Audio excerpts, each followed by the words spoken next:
All right, what is going on, guys? It is Michael Barrins. Today, I have a lot of interesting topics to talk about. One of them, in particular, central nervous system training, which I've been asked about before on my YouTube channel. So I just did a lot of research, talked to one of my family friends who actually happened to get her PhD in neuroscience from the University of Illinois, and she gave me some really cool insight on just the central nervous system in general and like how the pathways are created and how just like how those connections work. So I'm going to get into that a little later in the video, but I'm going to answer the first question that I got from Thomas Stephen from my YouTube channel earlier this week. And he just asked me if I have ever had any injuries, and I've definitely had multiple injuries. I've only had one major injury playing basketball though, and that was from breaking my elbow during intramurals, which I talked about this last video. I think I was on a fast break and then got knocked out of the air and someone landed on me.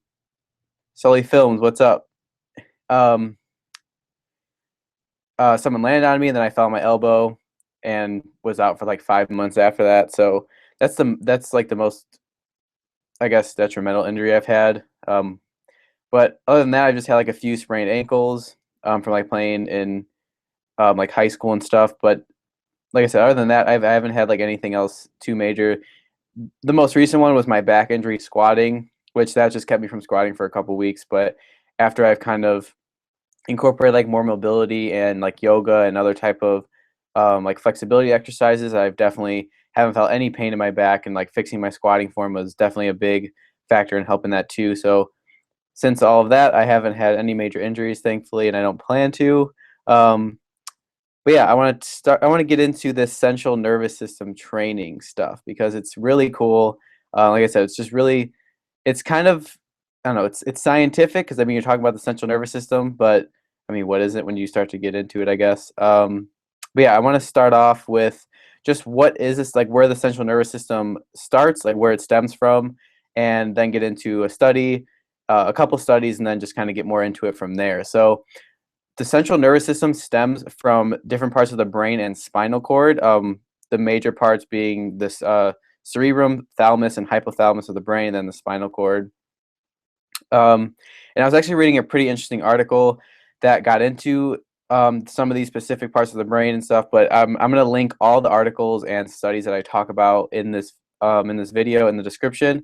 And I watched like a TED Ed video that also talked about like practice and stuff, which I'm going to get into. But I wanted to kind of talk about how central nervous system training is has to do with consciousness and subconsciousness. So when you're just doing like normal training, when you're like first starting off in something, that's like you have to consciously do that. Like, you have to consciously focus on training the muscle or training, or practicing the instrument. But it's when you create enough pathways, when you practice it enough, when you work at it enough, that you actually that actually becomes subconscious, and that's where the central nervous system really comes in. So I'm going to start with another topic that's in this title, the mind-muscle connection and muscle memory, which was talked about in the TED Ed video. And I feel like I've heard it in like a lot of fitness videos, and I've kind of heard the word thrown around like muscle memory or the mind-muscle connection, but like I haven't really heard anybody really talk about what that is.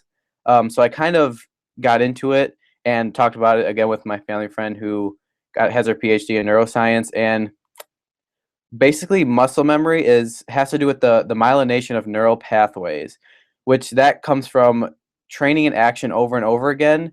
And like the TED Ed video I watched said it's not about a certain number of hours that you train something, or just the pure quantity that you train. It's how much focus and attention you put into that training. So it's more about the quality and the focus rather than just the pure number of hours that are put into it. Not that the hours doesn't have anything to do with it, but it's more about the focus and attention you put into the training and focus that you put into it that really ends up kind of that helps you reap the benefits down the line. So she talked about myelination as it makes the transmission of the impulse more efficient by insulating the axon and not allowing any ions to escape at the nodes along the axon. So this is going to get like really scientific, and I mean, I don't want to like apologize for it, but like I just think it's so interesting when you really get into things and start to talk about them on like a deeper scale. So she said, so like my question to her, I guess I'll start off with that, was I said the TED Ed video used the phrase that practicing and kind of working on the central nervous system training and just doing these repetitions and focus training and all this. The TED Ed video used the phrase that it makes the neural pathway more efficient. And I didn't really quite understand what that meant by more efficient, like if that meant that that the signal traveled faster or the pathway was shortened or what it was. So I kind of asked her what she thought the video meant by saying more efficient. And she said myelination makes the transmission of the impulse more efficient by insulating the axon and not allowing any ions to escape at the nodes along the axon. So the signal will maintain its intensity and speed as it travels. If an axon is shorter, the action potential, i.e. the impulse we're referring to here, will obviously also travel quicker. For instance, we have some very long axons that run along the leg. So she gave us like an example that, when you stub your toe, it kind of takes a second before you actually feel the pain from stubbing your toe because that impulse has a longer path to travel before you actually register that as pain. And then I got kind of deeper into it, but just from that, I'm gonna transition into the study that I looked at that it studied jumpers, swimmers, and soccer players, and they put them through um, a electro. Sorry, I'm gonna bring it up really quick.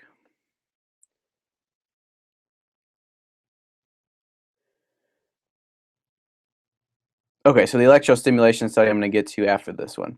Okay, so in the first study, they tested jumpers, swimmers, and soccer players, and they found that the swimmers had the lowest vertical jump while jumpers had the highest. I mean, that might seem kind of obvious, but the study said that this could be due to the reiteration and the practice and training that swimmers put in to constantly kind of constantly reiterate the stiffness and the posture that they have to keep while they're swimming. So that's like one of those like quality over quantity things. When they train, they're training a certain mechanism when they swim of being like stiffer, and they'll have a different posture compared to a jumper. So we talked about that, and then um, they relate that to how different athletes kind of deal with different innervations. So how different athletes in different sports, how their nerves function with different muscles compared to others. So like how jumpers might um, how how a jumper's muscles might perform compared to a swimmer's, or how their training might be different, or what their training is actually meant for compared to a jumper's. Hey, what's up, Hillel?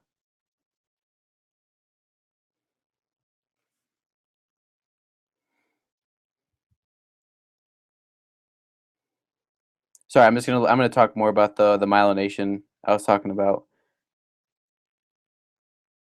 because it's so interesting. I was just looking at kind of like how I followed up with that.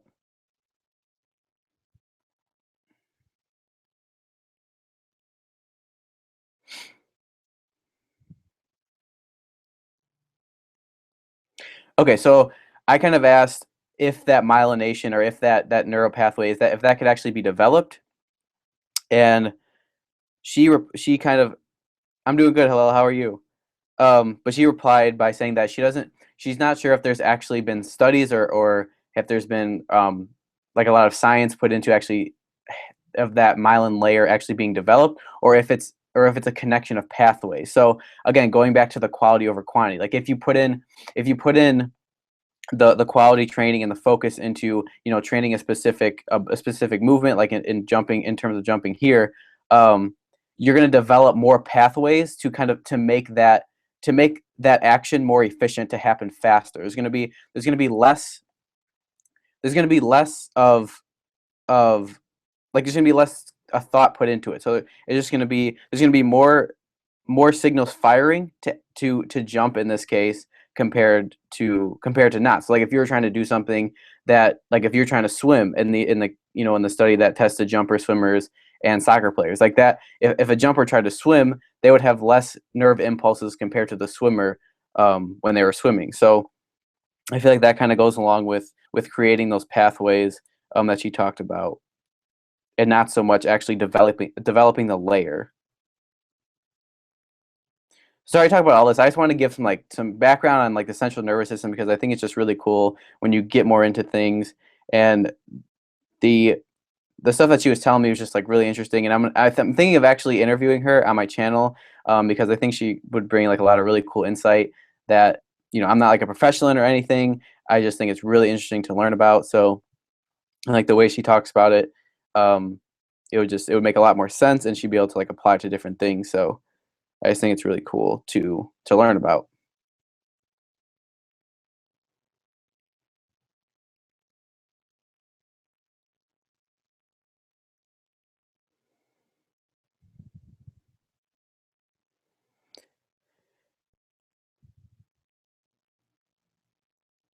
So yeah, so to branch off of the talk about the developing of the neural pathways and stuff, I'm going to talk about an actual type of training that has been done, and I found this really interesting. It was it's electrostimulation training, which I'm going to bring up the study right now.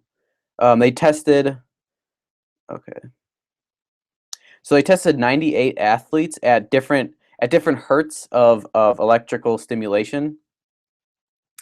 They tested at 150 hertz, 85 hertz, and then below 85 hertz. If you guys don't know what um, electrostimulation is, they basically just take these little like pads with electrical nodes on them, and they like attach them to different parts of your leg or wherever they're doing the testing. And then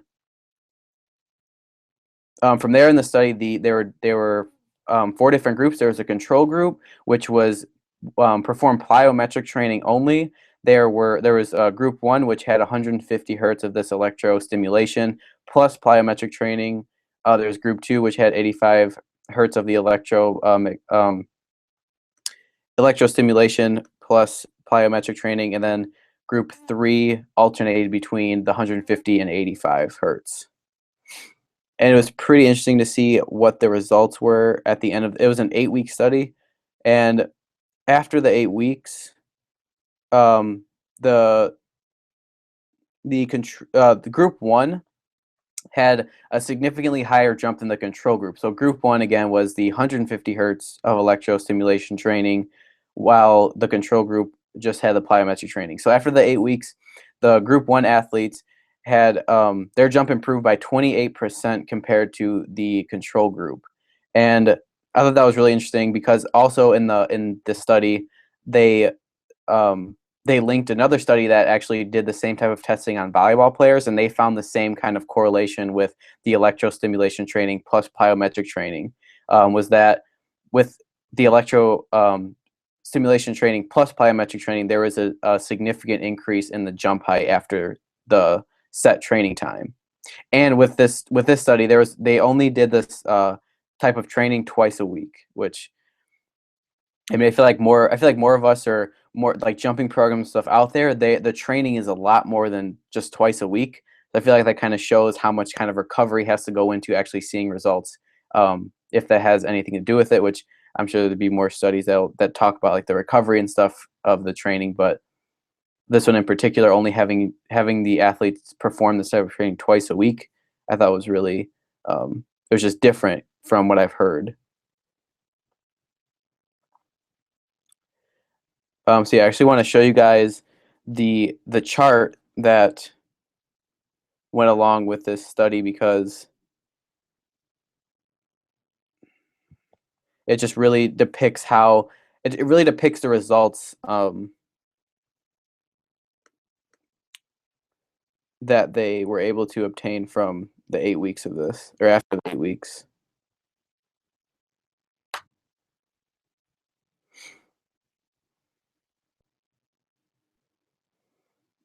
I'll show you guys right here.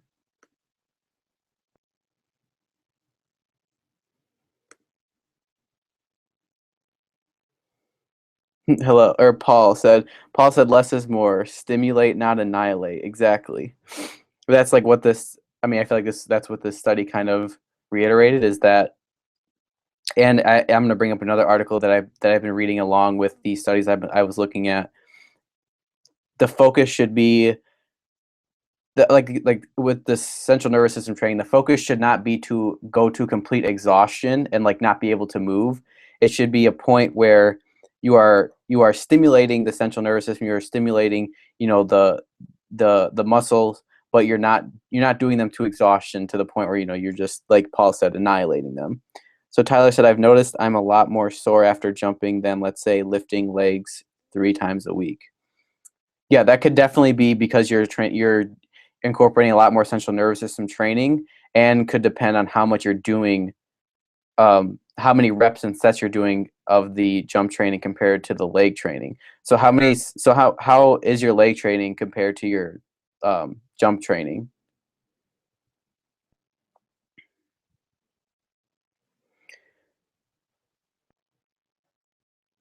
Okay. All right, here is the graph of the results of that study. So there was the the first one is the squat jump, the second one's the counter movement jump, and the third one's the depth jump. And as you can see, that they are labeled as group one being the darkest bar on the chart, and then group two, group three gets lighter. So as you can see, this was how the jump, I'll read the axis. So this is the jump height change percent after the 8 weeks. And as you can see, almost all the graphs pretty much increased except the counter movement jump in group two, week 2 and week 4. But the group 2 was the one that only had, or that had the 80, I believe it was the 85 hertz of electrostimulation. So as you can see with the group 1 again, I'll bring it up.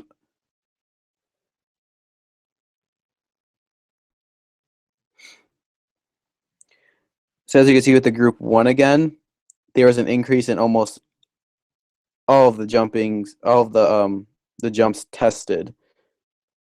The only one that wasn't was week 4 of the counter movement jump. They all had a decrease. But as you can see, group 1, which again is the darkest one, had the most significant increase in the jump height percent over the 8 weeks. So again, I thought that was really interesting. When I was looking into it, I just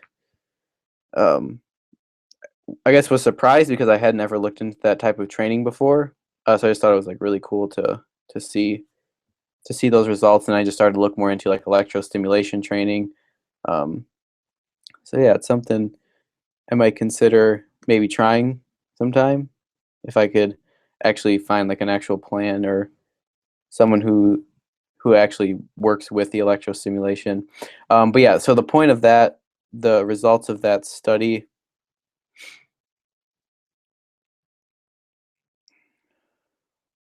The results of that study were, so after the 8 weeks, the electro stimulation combined with plyometric exercise, and that's a key point there, is that it's electrostimulation combined with plyometric exercise, because there have been other studies that showed that, and I think even in this one, that electrostimulation alone actually could decrease the jump height, but electrostimulation, so getting the strength that you would get from the electrostimulation, which is just basically um,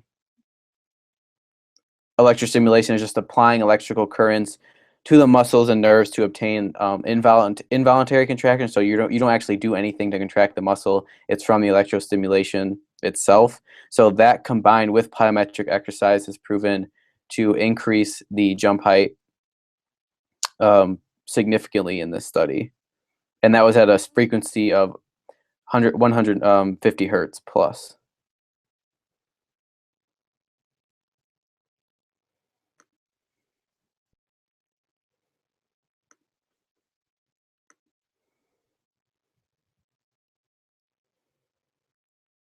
So Paul, hello, am I gonna try it?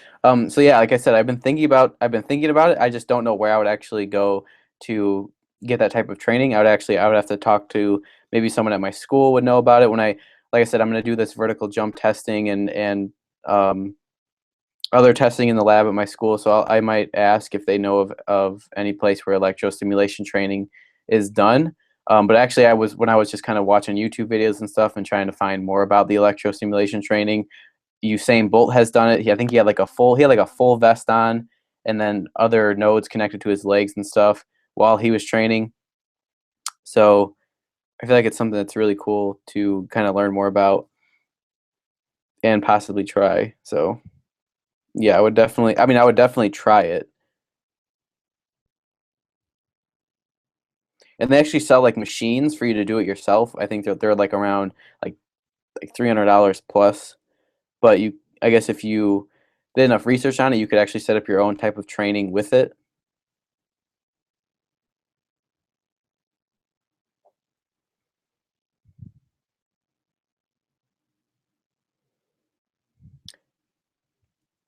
So another thing I looked into before, which kind of goes along with the central nervous system training, is um, in the TED Ed video, they also talked about how if you if you're if you're practicing a sport or you're practicing an instrument, hey, what's up, Muhammad? How many times a week do I do legs? Well, legs specifically, like squatting, or if you're talking about leg exercises like that, it would be just once a week. Um, that's on my day 5 workout. If you check out the workouts on my channel, I do squatting that day. I do like deer lunges, it's an exercise from the Flight Right program I did. But in terms of like plyometric and stuff, I try to incorporate something in every workout.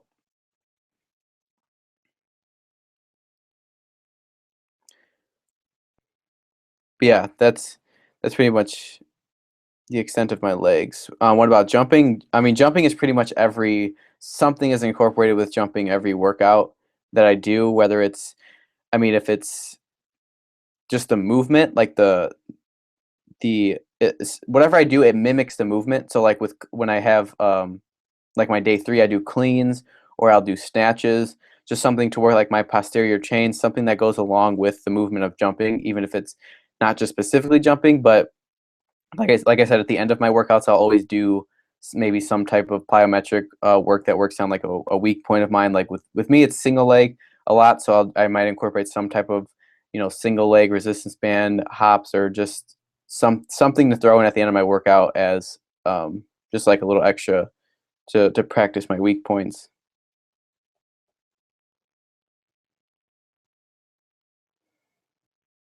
And Muhammad said, so I train 5 times a week. So I don't train 5 times a week. When I posted my workouts, I called them day 1, day 2, day 3, day 4, day 5, just to kind of have an order to the videos. But I don't actually train 5 times a week. Most of the time I'll spread those 5 workouts across like 2 weeks or maybe like a week and a half, because like in that week I'll also do like dunk sessions and stuff, so I still allow myself for recovery time somewhere in the week. So I don't like to do, every I did those 5 workouts within 10, or was it, I think 8 days when I was home for spring break, which I wouldn't normally do when I'm at school or just I'm doing my workouts normally. So I do them across, like I said, I do them across like a week and a half, and then allow like recovery time in between, or I'll do a dunk session or whatever. So I don't like to overtrain in that extent.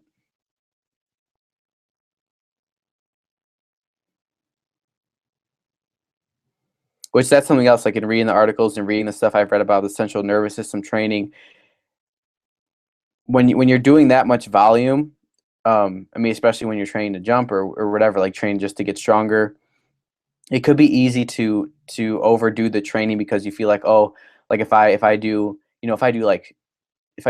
12 jumps instead of 5, I'll be better off because I'm doing more repetitions. But like I talked about earlier in this video, it's not about the quantity of it's not about the quantity of the jump you're doing or of the exercise you're doing. It's about the quality and the focus and the energy that you're putting into each rep. which again goes along with the central nervous system training, because you don't want to overwork your central nervous system to the point where you can't even walk at the end of your workout, or you can't move for the next 3 days. You want to be able to be functional, and be able to continue to recover and get stronger with your workouts, not tear your body down. So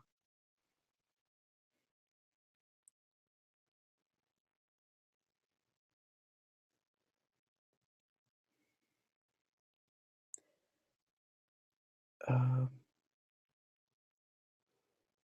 hello, why do you say, wait, why not to what?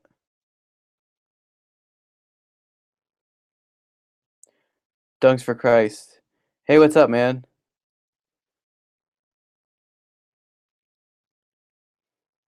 Thank you guys for tuning in, by the way.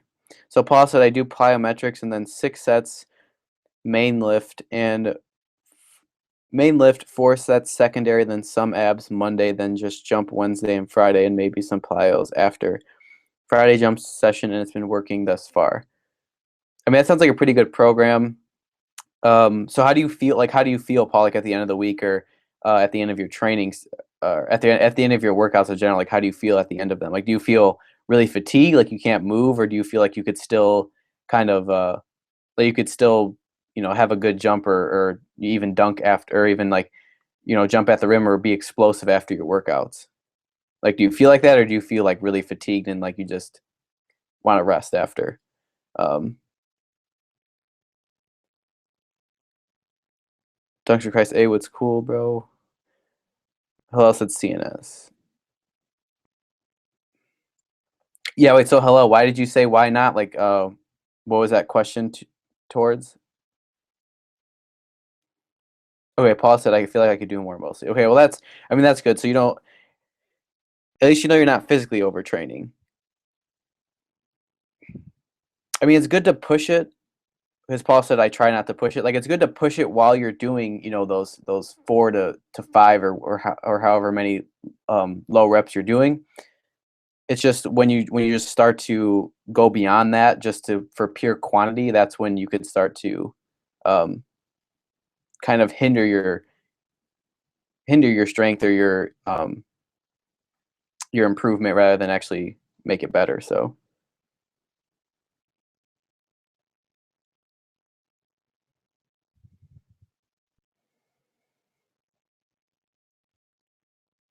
Mohammed said, when you're training, do you try jumping off your toes or the balls of your feet? Definitely the balls of my feet. Hillel could. Paul said, "Gotcha." Paul, balls of my feet. Yeah, and Hillel could definitely talk about um, why that would be better to jump off the balls of your feet, because he's the first one that told me to look into this guy on YouTube who talks about the hyperarch mechanism, and it's actually really um, really focuses on jumping off the ball of your feet and the importance of that. But yeah, definitely the balls of my feet. You get a lot more power output by jumping off the balls of your feet than you would your toes. Like, even when you're jump roping, or even squatting, just really focusing on being on the balls of your foot compared to like your heels or your toes. You'll definitely feel like you get more power out of the exercise or the jump or whatever it is you're doing if you're on the balls of your feet.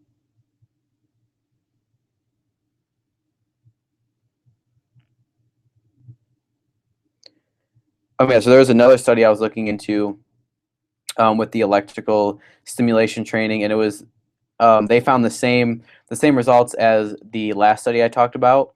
Um, so their conclusion was to improve anaerobic power with electro stimulation, that the workouts should be done, or that the electrostimulation work should be done along with plyometrics, because again they have found like a decrease in strength and power output with electrostimulation training alone, but it's when that is paired with plyometric training that the results actually start to show.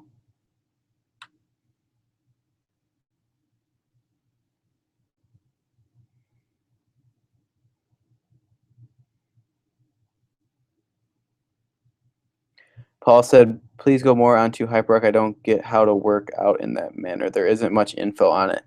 Yeah, I mean, it just takes a lot of like getting into more than like what's on the guy's YouTube channel. I think it was Chung Zai, what's on his YouTube channel. I mean, you got to do it. Just, I mean, it took a lot for me to like even to realize like why it's good to do the hyperarc mechanism. But it's basically just, so I watched an Athlete X video on it, and he kind of gave a pretty good description of how to do it, or how to strengthen the arc of your foot.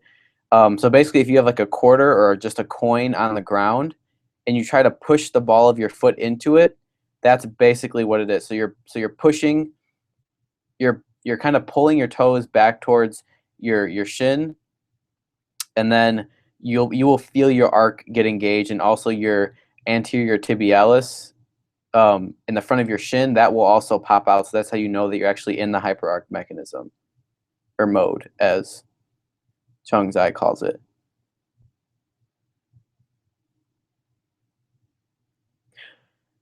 So Hillel said, why not do a lot of reps until you're exhausted? Why not get to that point? Because so at that point, that is when you're overtraining not only your central nervous system, but also you're just getting to a point of fatigue. So you're going to need a lot more recovery than you would if you're I mean, for one, you're going to need a lot more recovery if you were just training, you know, like the 3 to 4 to 6 rep range, compared to if you're training to pure exhaustion every workout. Because like when I was doing the Flight Right program, those the workouts in those, the exercises in that program, the reps and sets were insane. Like I think something, or I mean, a few of the workouts got up to like 5 sets of 25 reps, or it just got like really crazy. So at the end of those workouts, I felt like I couldn't even jump or move after. So it's not that, I guess it's not that it's bad, but you're just going to need a lot more recovery time to actually see the gains and the results. Because like I said, you're overtraining your central nervous system, you're overtraining your muscles. And I'm actually going to bring up the article really quick that I was reading that also goes more in depth with that.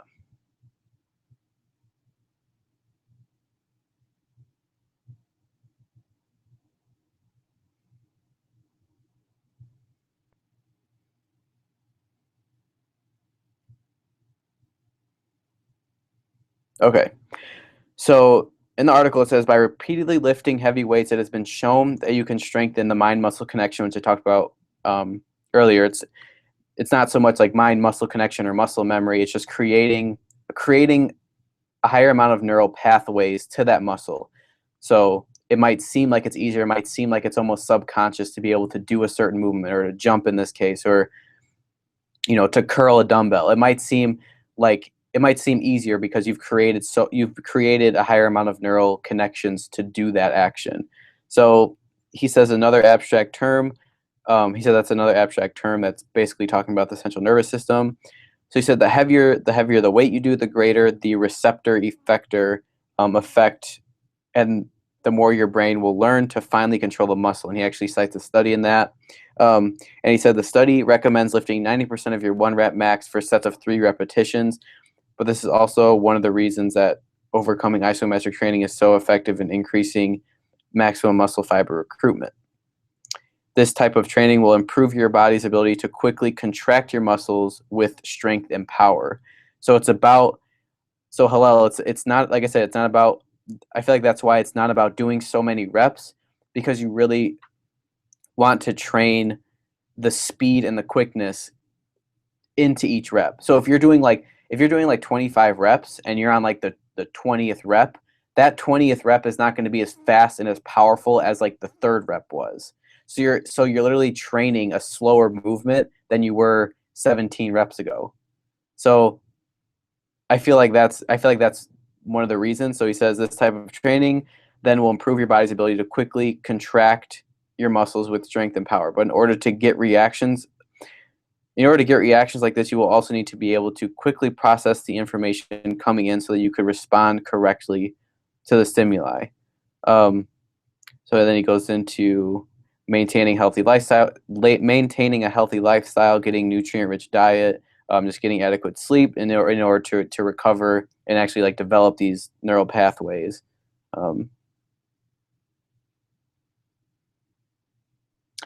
Yeah, and how and how it's important to, put focus and put attention into your senses to actually just create that mind muscle connection again. So hello, if that answers your question, why you shouldn't just do like 25 reps of something or even more.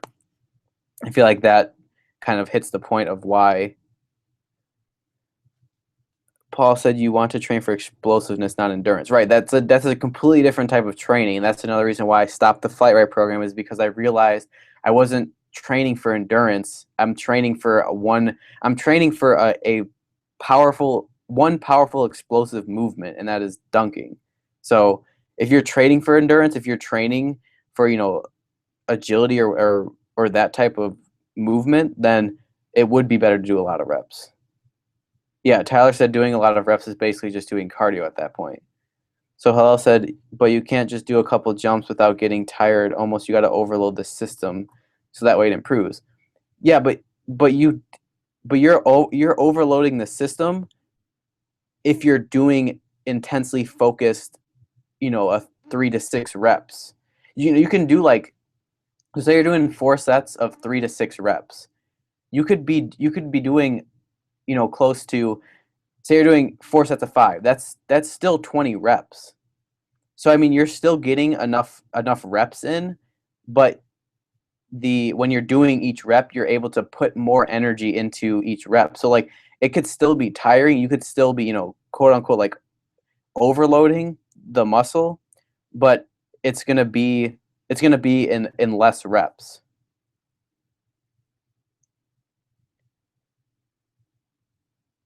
And I feel like that's what you'd want to train if you want to train for one explosive movement. You want to train for you want to focus more intensely on the one rep, not on the 25 reps. Because like Tyler said, it becomes cardio, and like Paul, it becomes endurance. Like you're not running a marathon, you're just it's like you're not running a marathon, you're sprinting. So like Usain Bolt, like he probably like one of my friends actually and I actually said this. He said this, when Usain Bolt trains, he probably never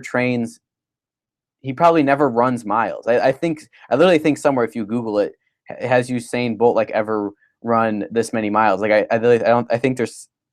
I'm actually gonna Google it right now.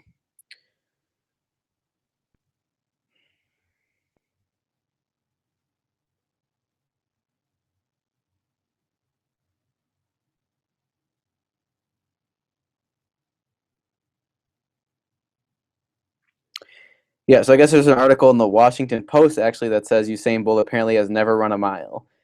Usain Bolt has never run a mile, and there's why you could beat him over that. So yeah, I mean, it's just like that's not the point. The point is just like if you're training to sprint, you're not going to run a marathon.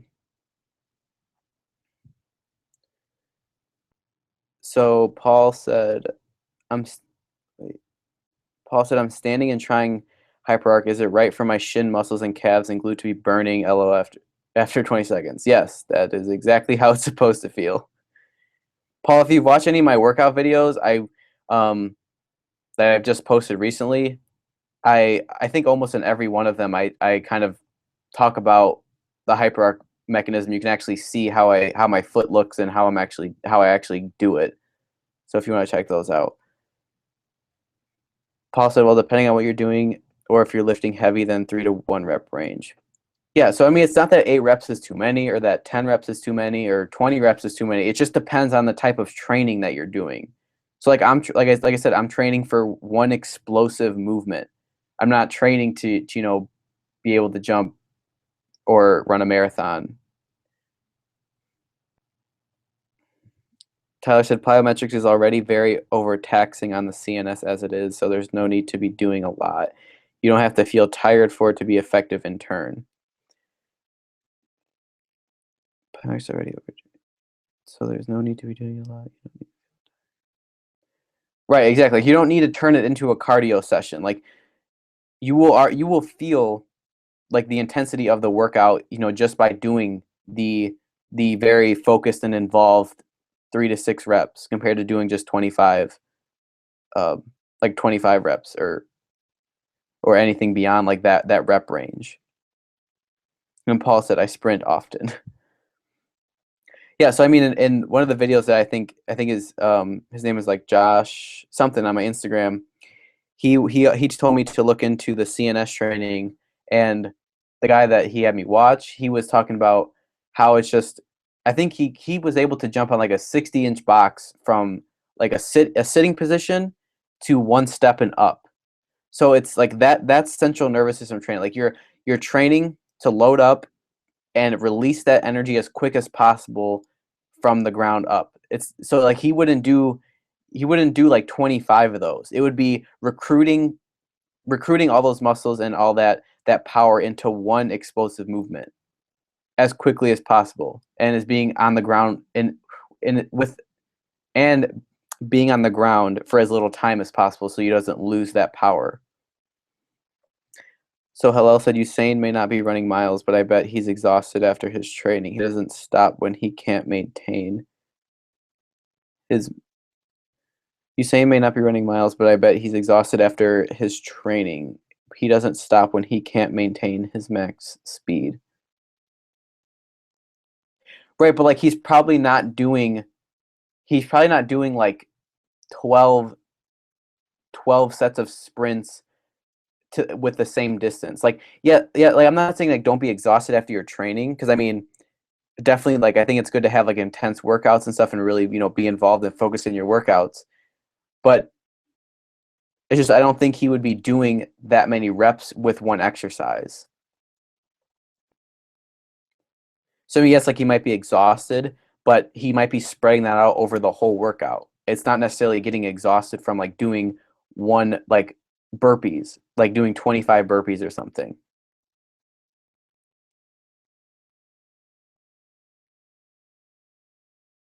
I guess I think it's good to kind of go beyond like the max of what you could do. So like you said, he doesn't stop when he can't maintain his max speed, because I mean obviously to stretch that, you'd have to kind of work to a point of exhaustion, and then I'm sure he like trains his weak points or whatever to get better and to improve and to get faster.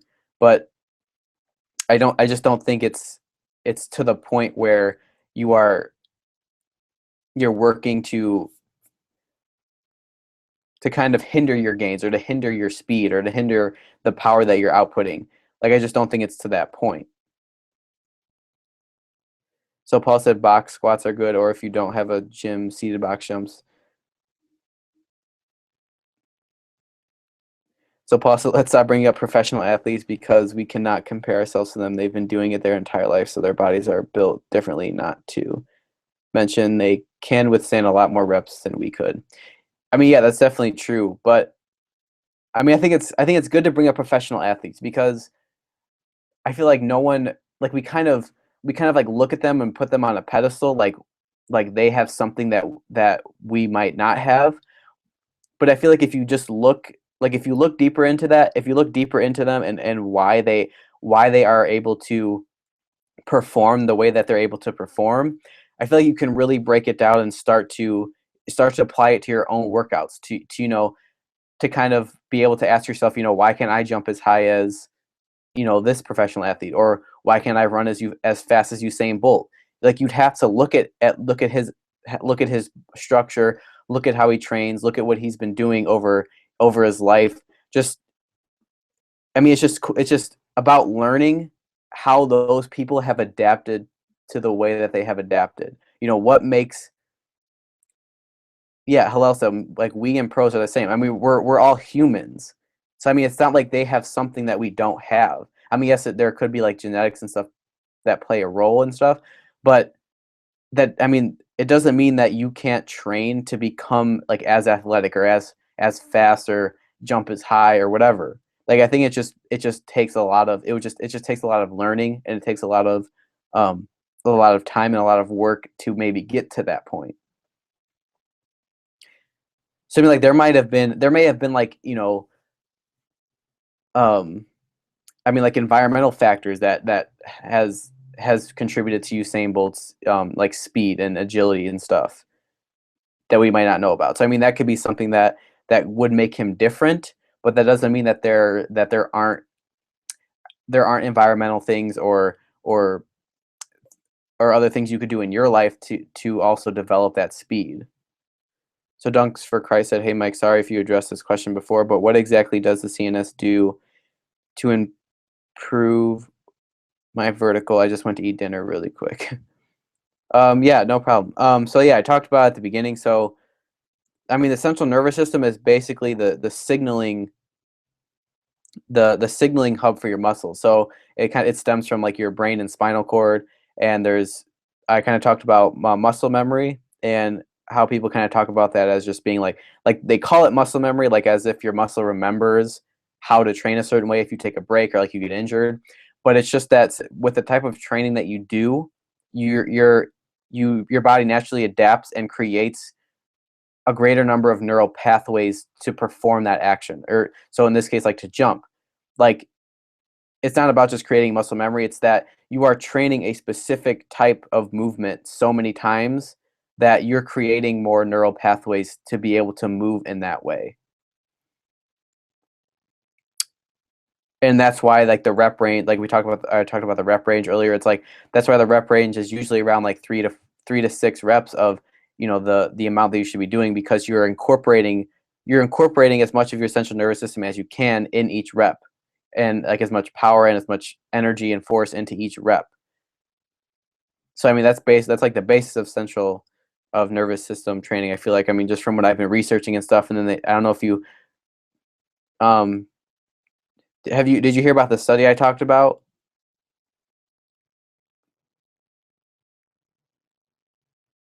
with like jumpers and swimmers and stuff that they did? Because they found that swimmers had the lowest vertical compared to jumpers and soccer players. Um, okay. So a neural pathway is basically, I will bring up what I talked about earlier, because like I said, I talked to my family friend about this, and she has her Ph.D. in neuroscience. Um,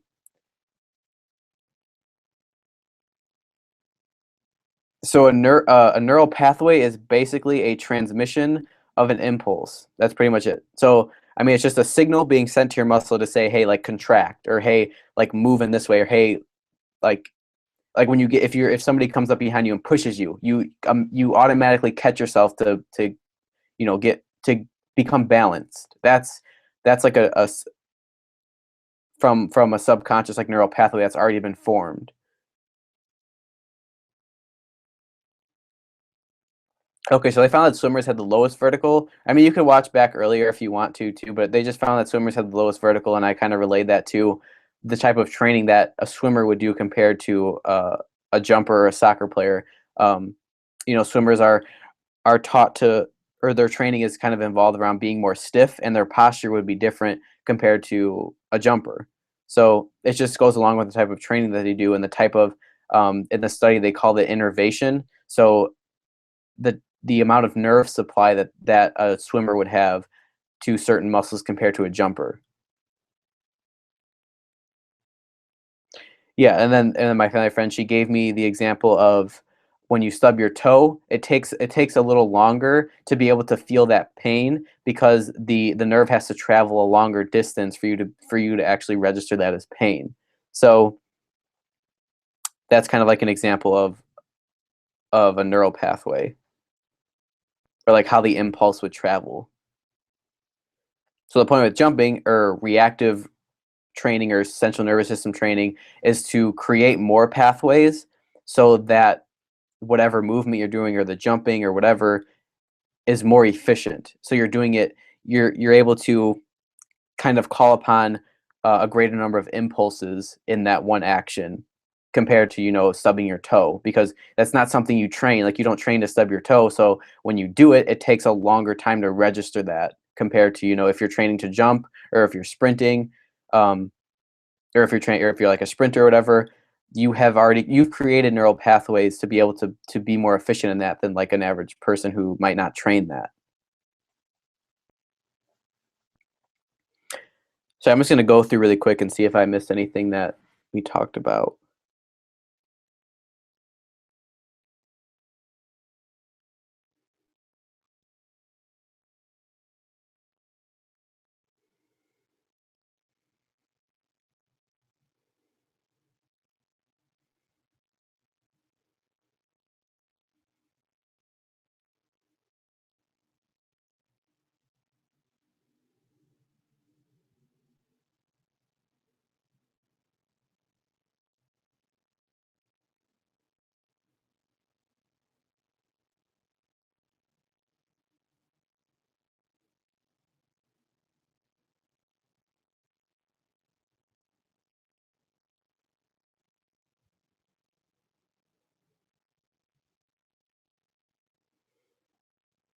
Okay, so this is what she this is how she describes it in developing like a neural pathway. So she said, I said, would the myelin layer thicken? Because in the TED video, they kind of showed it as like your myelin layer would be thickening, which is kind of like the path that the nerve would run along. Um, so she said, more than likely, what would be happening with training, where you would see larger effects, such as enhanced performance. So, like if you're training to jump, and increasing your vertical, would be that enhanced performance. Whether mental, as she said, whether mental or physical, is that more connections are being made between neurons, called plasticity, which allows for more efficient communication across cells. This would also mean more myelinated axons as well. And she also kind of described, I'm going to go where she talked about what the synaptic plasticity was. So synaptic plasticity is the ability for connections to form, strengthen, or decay. So Hillel said, of course, swimmers have no vert. When you swim, you don't even use the balls of your feet. An average sprinter would beat Michael Phelps at sprinting, and an average swimmer would beat Usain Bolt at swimming. Yeah, exactly. So it's just like, I mean, Paul, this is like when you say, "Oh, like we shouldn't talk about professional athletes." Like this is where it's interesting to talk about professional athletes, because you start to find distinctions, in each athlete. Like what makes Michael Phelps like a better swimmer than any other swimmer, or like what makes Usain Bolt a better sprinter than any other sprinter. So I mean, it's just interesting when you break it down and really kind of get to the core of, like, I guess, just humans in general. Like what makes them adapt better? Like how have they adapted to be able to perform like they do?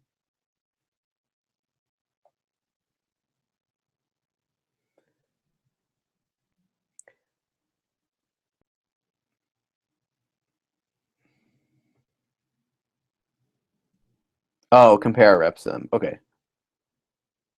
Yeah, that's true. Because I guess in that case you wouldn't know exactly what type of training they're doing. But like I said, I mean, there's videos, and I'm sure if you really dug deep enough, you could find like the type of training that they've done somewhere.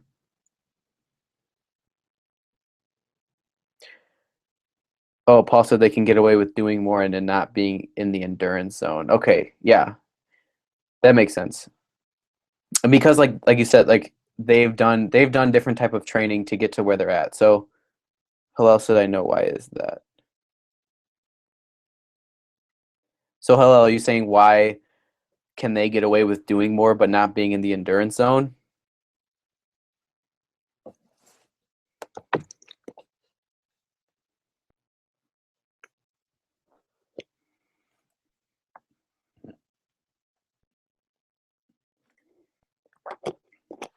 So Paul said they've been at it their entire life and only built upon it. Their bodies have been molded since childhood. So hello, I guess if you're saying why is it that they could do more per se than like an average person before they reach that endurance zone? I guess it would be because like they've built, if they're trying to improve in their workouts, or if they're trying, like Usain Bolt, if he's trying to get faster, I mean, just think about what he's had to do to get to the speed he's at already. So like if he wants to break away, if he wants to go beyond that, like the amount of, like, the type of training that he would have to do would have to push his body in ways that he's never pushed it before. So I mean, not that doesn't necessarily mean like it has to be an insane amount of reps, but it has to be something that it has to be training a weakness or something that he hasn't maybe like focused on as much. So also that's because they rely more on tendon and not on muscle, so they don't get fatigued. Right, and that could be like, I mean, and you might be able to ask, you might ask them like, oh, do you know that like your tendons are more responsible for your speed or whatever? I mean, yeah, they might say yes, but it could also just be that their body has adapted so much to the training or to the sport or whatever that they're performing in, that's just the most like biologically efficient way for them to do it.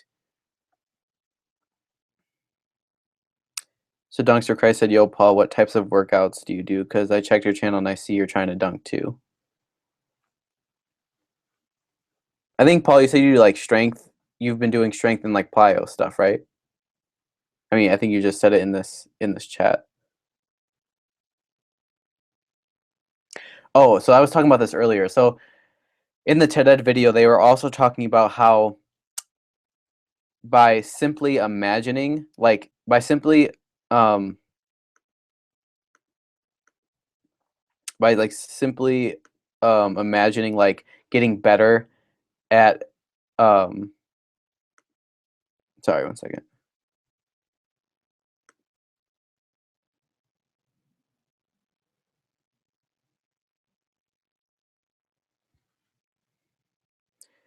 Gotta fix this chat.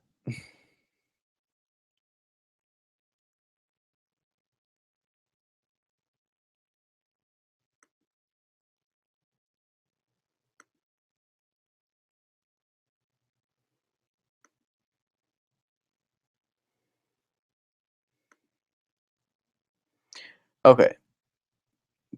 So yeah, so in the TED Ed video, they were also talking about like how if you're working on, getting better at an instrument, or if you're working on, I guess in this case being able to jump higher, that by simply imagining it like deep enough and by like creating an intense focus on it without even practicing it, just by imagining it, you can actually improve it. And like they actually like talked about a study that took two groups of basketball players. I think it was like I don't know, I think it was like over 100, and they split them into two groups, and they had them shoot. They had one group practice free throws for a certain amount of weeks, and they had another group imagine working on free throws or getting better at free throws. And they found that both of them, after the time that they did the study, that both of them actually improved. So I also asked my family friend about like mirror neurons, which like that's kind of what they're associated with, is um, like how could actually imagining getting better at something improve the act, or improve the jumping or whatever you're working on.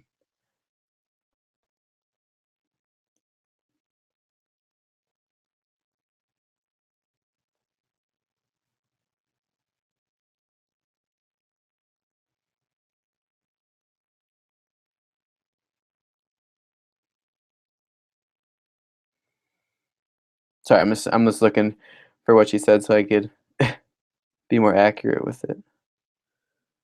Um,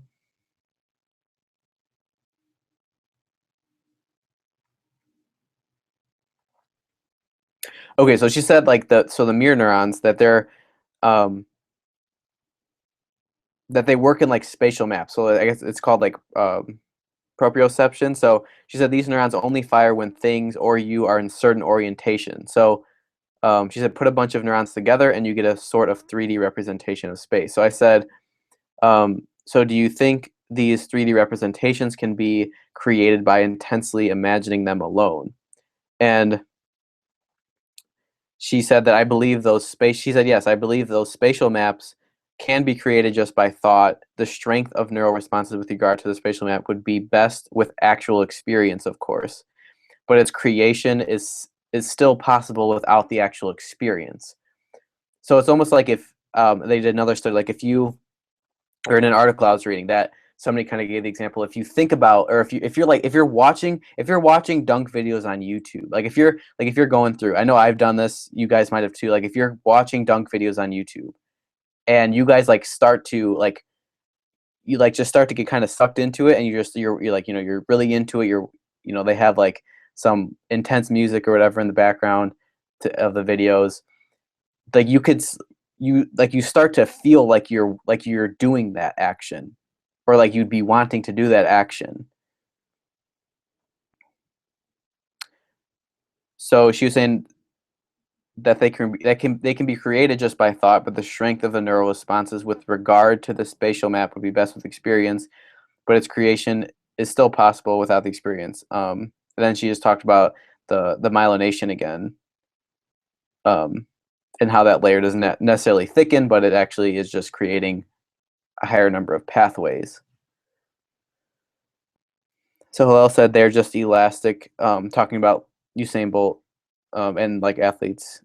he said they store the energy. The energy, it doesn't go to waste. So let's say that when they run, they don't need to put a lot of energy and effort because they already have energy stored. Exactly. So it's not necessarily that they are um, focusing on like muscle activation, which I mean, I'm sure like there's definitely muscle activation going on, but like most of the energy could be coming from like that elastic energy, that contracting and um, the the contraction and release of that muscle. That's where like that elastic energy comes from, like a rubber band.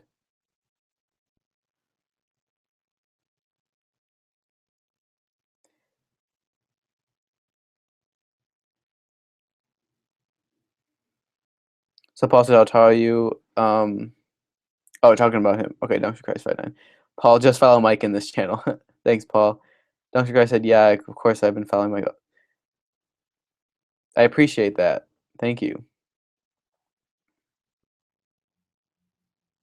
Dunks for Christ said he's one of my biggest inspirations. Thank you. I really appreciate that. I just reached 500 subscribers this week, which I said like it might not be that big of a number, but when you like just starting from nothing and just seeing like the progress and like how much I've learned from talking to you guys or like how much I've learned just by, doing more research, just improving with jumping or like anything. It's crazy to see like how much you could learn or how much there's out there to learn about like about just talking about jumping, like how much there is to learn about jumping if you really get into it. So I mean, I think it's crazy to see how much I've grown from like starting this channel to now. So thank you guys especially for that. So Dunks Christ said, "Yeah, Mike. So what advice would you give on getting out of a plateau?" I would just I would definitely look at what you're doing, like what workouts you're doing, and also where your weak points are. And like when I say like look at them, I mean like really pay attention to them. Like really say, oh, like when I jump off my right leg, does it feel weaker than my left leg, or vice versa, or have I been doing like the same type of workout for this long?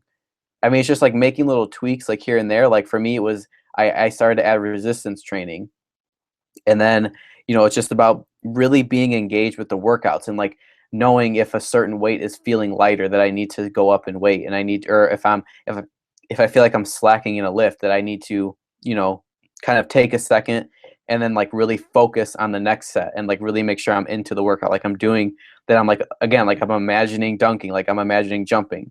So like when I get back, or like when I'm in the workouts, just like really being engaged with the workout or whatever it is that you're doing, just to just be more focused and really get out of the plateau. So I mean, if you're in a plateau, again, just like look at what you're doing, start to pick out the weaknesses that you might have and just like work on those. And just, I mean, doing research on just jumping. Like I found out more about jumping than I could have ever have known without research and without talking to you guys and just watching videos. So I mean, it's just crazy what you could get, what you could learn from doing stuff like that. And Paul said, eat clean and hard work with proper rest. Definitely. Hello, start doing hyper arc. Yeah, so I've started doing that too. That's another addition. Strengthening your feet. Like I wouldn't have realized that my feet were a weak point if I didn't start looking into that.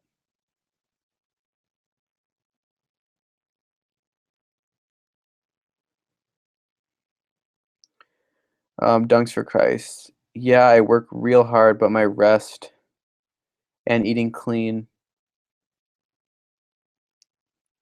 I gotta work on. Oh, yeah. I mean, it's definitely something that if you haven't, if you haven't been eating clean, or if you haven't um, getting enough rest, like that's something else that you have to, just put more time into. Dunks for Christ is basically like training without your improvement.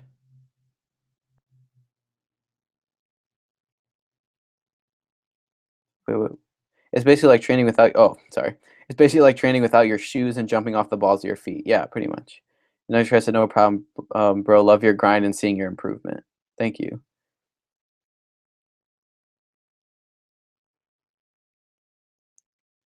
Why can I jump with 2 feet easily touching rim close to dunking, but when I jump off one leg, I can't even touch rim? Why is that?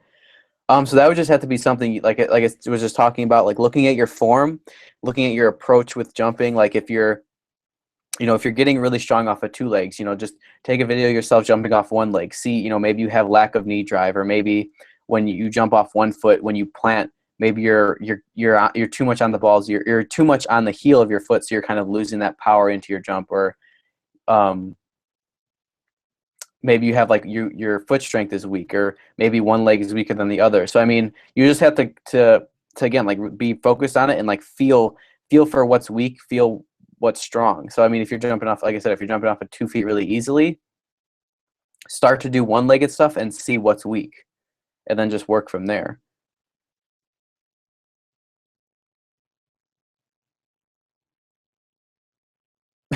Scare said, "Do you consider sex a good workout?" No, troll. If you want it to be a good workout, I guess.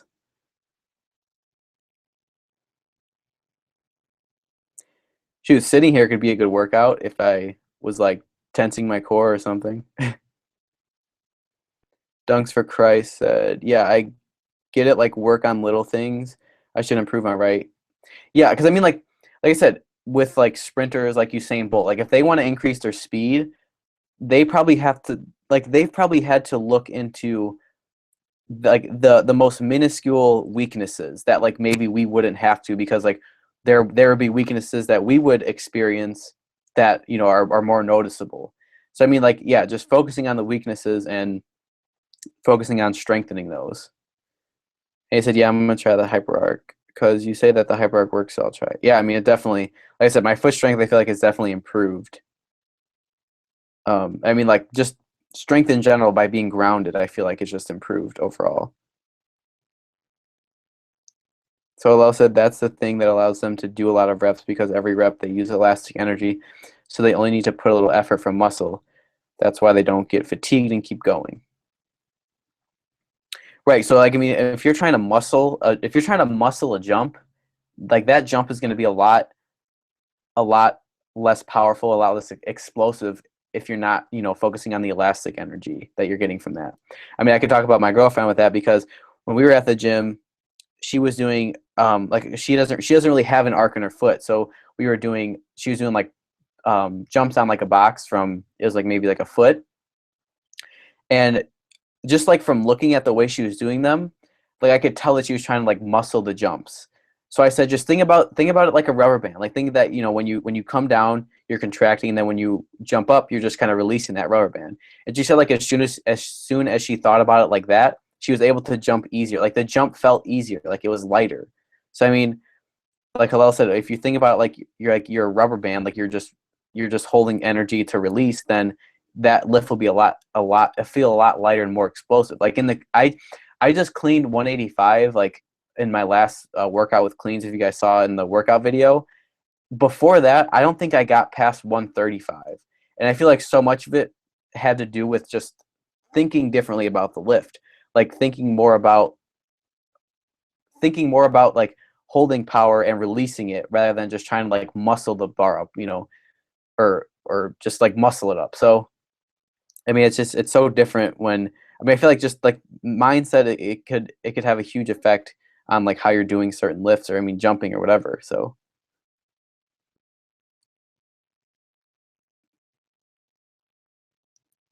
can I tell? Do I have some? Can you tell me some great vertical program? So I've only done one jump program.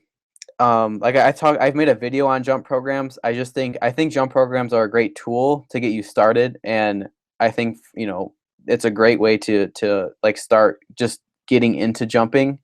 I did a jump program called Flight Right, which was created by a 5'5" dunker, but I ended up stopping. I got my first dunk from it after 7 months, but I stopped after that because I felt like I started to kind of plateau, and like I just started like doing my own research and really tailor my workouts toward, like I talked about earlier, focusing on one explosive movement rather than like endurance, or just like fatigue or stamina or whatever. It was just for that explosive movement. So I mean, that's the only one I've done, so I can't really give my opinion on any other ones because I haven't done them. But I'm sure there's other good ones out there that if you'd want to try. I know people have done vert shock that have gotten results from them, or from that workout.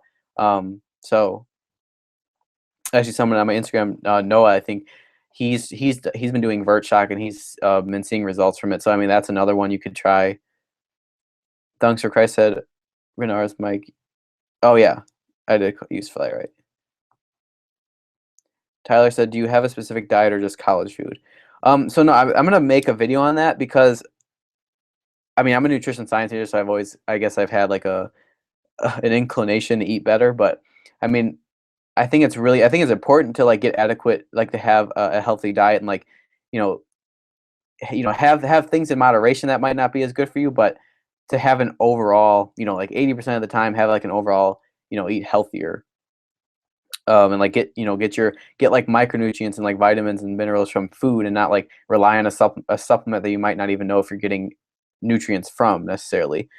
So I eat college food, but that's why I want to make a video because I don't eat like typical college food. Like I go out of my way to find where the healthier foods are at my college. So I mean like I'll make salads with like mushrooms, walnuts, onions, broccoli. I'll put like an egg in it, like cranberries, vinegar and oil. Like that's like a salad I would eat for like dinner or like a late, just like if I feel hungry or something. Um or like I eat like trail mix throughout the day or just like nutrient dense food that would like hold me over. So um just like foods like that, I guess. So I mean, because I mean I want to make a video being at school, but it's also kind of weird making a video at school, I guess, on that because it'd be like a full day of eating in college and like college cafeterias and stuff. But I would want to make it because I feel like there's a stereotype that you can't eat healthy in college. I don't think it's that. I think it's just that the food, that 90 or 80% of the food in colleges that are just like right in your face, that are easy to access, that there are like the unhealthier foods. So I feel like that's why it's just like college has that stereotype of, oh, you're gonna go to college and like you're just gonna eat bad. I think it's just because like all the bad foods are the easiest to get to.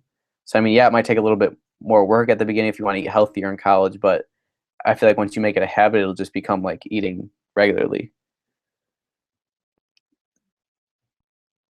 So dunks for Christ, yeah. Because again, like I'm a nutrition science reader, so like I I mean I've found so far that the videos I've posted on my channel with nutrition and stuff like they haven't been getting a lot of views. So I might hold off. Like I said, I'm making them like once a month or something if I find like an interesting topic to talk about, or like I'll incorporate them into these Q&As. But I definitely want to have them on my channel because it's important. I think it's important to like talk about it. And I know like a lot of nutrition is like marketing and stuff. So I mean, you can kind of skew how you might think about food or certain foods and stuff. So I just want to incorporate it somehow to my channel to be able to talk about it and bring some helpful information, hopefully.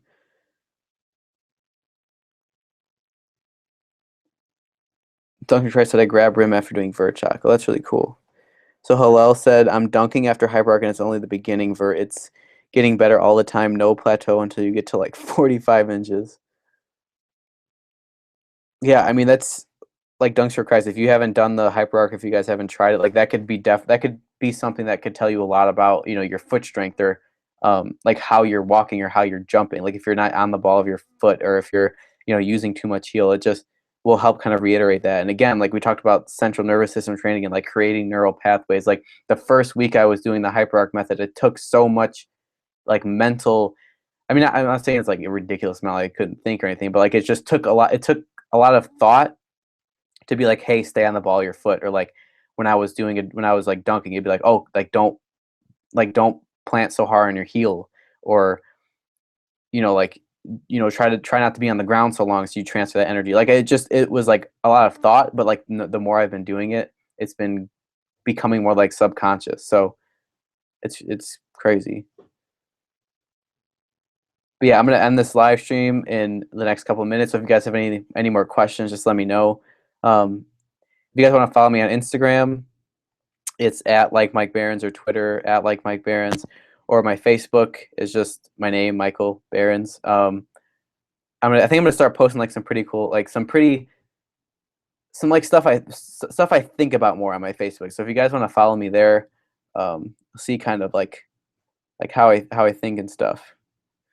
more like just random blurts, or if I'm like reading a book or something, I'll talk about it on there. So hello said today I threw down off a dunk off 1-2 step off a dribble for the first time. That's awesome. Hello. And you said, I mean, you said you just do the hyper arc, right? Like you don't do any other type of training. Tyler said, what about squats? Because I know everyone says make sure your heel is digging into the ground as you go up. So, I mean, I feel like that's, I don't know if like, see, I don't know if people say necessarily dig your heel into the ground, or if it's just make sure that you are grounded, or like, drive your feet into the ground. But like, I never knew what that meant. But now with the hyper arc, like I realized when they say drive your feet into the ground, or like be planted, or um, like just being grounded. Like it's really like gripping the ground with your feet, and by doing the hyper arc, like it engages your feet so that you stay grounded. So you could transfer that energy from the ground into your squat.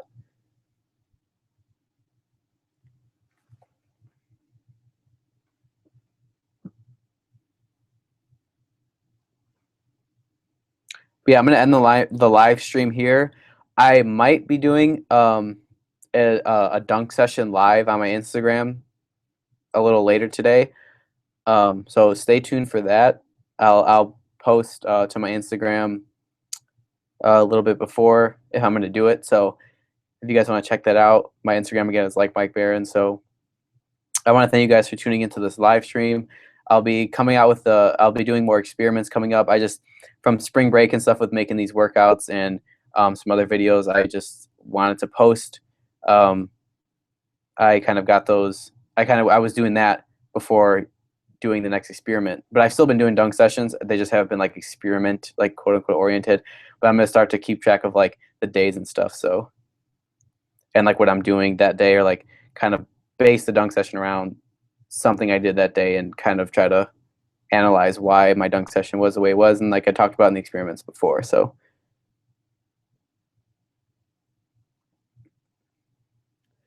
oh dang, dunks for Christ.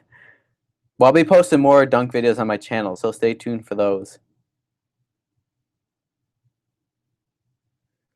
All right, Tyler. All right, see you guys later. Thank you again for tuning in. See you guys.